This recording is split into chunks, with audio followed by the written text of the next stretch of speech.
Hello viewers, हम पढ़ रहे हैं कक्षा 10वीं गणित की प्रश्नावली 2.2 का प्रश्न नंबर 1 का चौथा, जिसमें कि हमें इस बहुपद के शून्यांक निकालने हैं और शून्यांक और गुणांकों के बीच के सत्यता की जांच करनी है। तो यहाँ पे बहुपद दे रखा है 4u का वर्ग धन 8u। तो यह जो बहुपद दे रखा है इसके हमें शून्यांक निकालने हैं, लेकिन हमारा जो बहुपद का जो फार्मूला होता है कि बहुपद किस रूप में होता है, वह होता है ax का वर्ग धन bx धन c के रूप में। तो यहाँ पे x के स्थान पर u दे रखा है, ठीक है, u दे रखा है x का वर्ग और x के स्थान पर u का वर्ग और u दे रखा। तो यहाँ पर कोई सा भी सिंबल हो सकता है, जैसे x हो सकता है या फिर इसके पहले वाले प्रश्न में s था, तो उससे कोई फर्क नहीं पड़ता है। और यहाँ c के स्थान पर कुछ भी नहीं दे रखा, मतलब c के स्थान पर यहाँ कुछ नहीं, जीरो है। तो यहाँ पे यह अलग रूप में दे रखा है, दो ही यहाँ पे पद दे रखे हैं। तो हम यह देख लेंगे कि क्या हम इससे ही सीधा ही शून्यांक निकाल सकते हैं क्या। तो यहाँ पर चलो इसको हल करते हैं। तो यहाँ 4u का वर्ग धन 8u जो दे रखा है, जो कि यहाँ c नहीं दे रखा, दो ही पद है, तो क्या हम इसमें से कॉमन लेके इससे शून्यांक निकाल सकते हैं। तो हाँ, हम कर सकते हैं, क्योंकि 4u है और ये 8 है, तो इसमें से 4 कॉमन ले लेंगे। 4u कॉमन ले लिया तो क्या बचा है, यहाँ पर 4u कॉमन ले लिया तो बच्चा है u धन 4 दूना 8 होते हैं, तो u धन 2 बच गए यहाँ पे, ठीक है। तो हम इसको इस तरह से हल करेंगे, इससे और आसानी से हल हो जाएगा, क्योंकि यहाँ दो ही थे। तो यहाँ पे अब ये दो पद प्राप्त हो गए, 4u और u धन 2।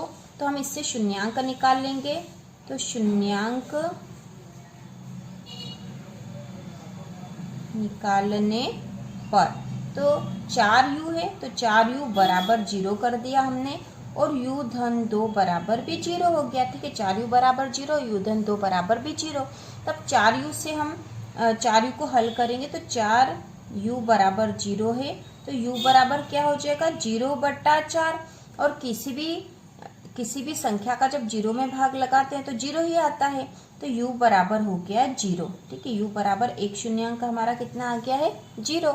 उसी प्रकार अब हम दूसरा निकालेंगे। तो u धन 2 बराबर 0 था, तो u बराबर, ये धन 2 उधर जाएगा तो ऋण 2 हो गया है, तो u बराबर हो गया ऋण 2। तो दूसरा शून्यांक हो गया हमारा ऋण 2। तो हम यहाँ लिख देंगे शून्यांक, दो शून्यांक हमारे आ गए, वो है 0 और ऋण 2। अब हम इसके सत्यता की जांच करेंगे। तो शून्यांक व गुणांकों के बीच के संबंध की सत्यता की जांच करने पर, अब हम इनके संबंध की जांच कर लेंगे। तो हमें तो पता है कि जो शून्यांक है, तो शून्यांकों का योग बराबर कितना होता है, ऋण b/1 है, ठीक है। शून्यांक का योग, तो शून्यांक को हम किस रूप में दिखाते हैं, अल्फा और बीटा के। तो अल्फा धन बीटा बराबर है ऋण b/a। तो हमारे अल्फा बीटा मतलब शून्यांक तो 0 और ऋण 2 है। अब यहाँ पर a और b क्या है, तो हमें पता है कि बहुपद किस रूप में होता है, ax की घात 2 धन bx धन c। तो x के वर्ग के साथ जो संख्या वो a होती है, और x के साथ जो संख्या वो b होती है, और जो बाकी बची संख्या वो c हो जाती है। तो यहाँ पे x के स्थान पर u है, मतलब u के वर्ग के साथ जो संख्या है वो a होगी। तो यहाँ पे a बराबर क्या हो जाएगा, 4, क्योंकि u का वर्ग के साथ 4 है, और x के साथ जो संख्या है वो b होती। तो यहाँ पे x के स्थान पर u है, तो u के साथ जो संख्या है वो b है, मतलब 8 है। तो यहाँ b बराबर हो गया 8, और c के स्थान पर यहाँ क्या, कुछ भी नहीं है, तो हम लिख देंगे c बराबर 0। तो अब हमने देख लिया है कि a बराबर कितना आया, a बराबर 4 है, b बराबर 8 है, और c बराबर 0 है। अब हम मान रख देंगे, अल्फा और बीटा तो शून्यांक है, शून्यांक हमने अभी निकाले थे, 0 और ऋण 2 है। तो हम यहाँ जोड़ देते, 0 धन ऋण 2 बराबर ऋण b कितना है, b का मान है 8, तो 8/a कितना है, a का मान है 4। अब देखो यहाँ पे जीरो से तो कोई फर्क नहीं पड़ेगा, धन ऋण ऋण ही होगा, ऋण का 2 हो गया बराबर। अब यहाँ पे तो भाग लग जाएगा, 4 एकम 4, 4 दूना 8, तो ये कैसा बचा है, ऋण का 2 बचा है क्योंकि 8 ऋण के थे, तो ऋण का 2। तो यहाँ पे LHS बराबर है RHS, मतलब ये दोनों ही पद बराबर आ गए। तो ये हमने इसकी सत्यता की जांच कर ली है। इसके बाद अगला करेंगे, अब करेंगे हम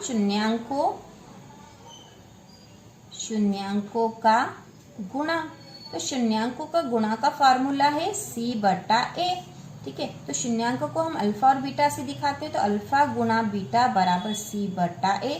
और हमारे अल्फा बीटा क्या थे, तो अल्फा मतलब अल्फा और बीटा शून्यांक थे, तो शून्यांक हमारे थे 0 और ऋण 2। ठीक है, 0 गुणा ऋण 2 बराबर C का मान कितना आया था, तो C का मान था 0 क्योंकि C कुछ भी नहीं था, और A के स्थान पे थे 4।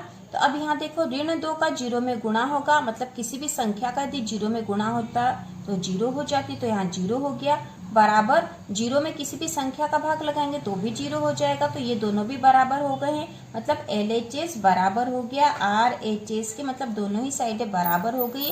तो इस प्रकार हमने इनकी सत्यता की जांच कर ली है। अब यहाँ लिख देंगे हम इस प्रकार, शून्य को व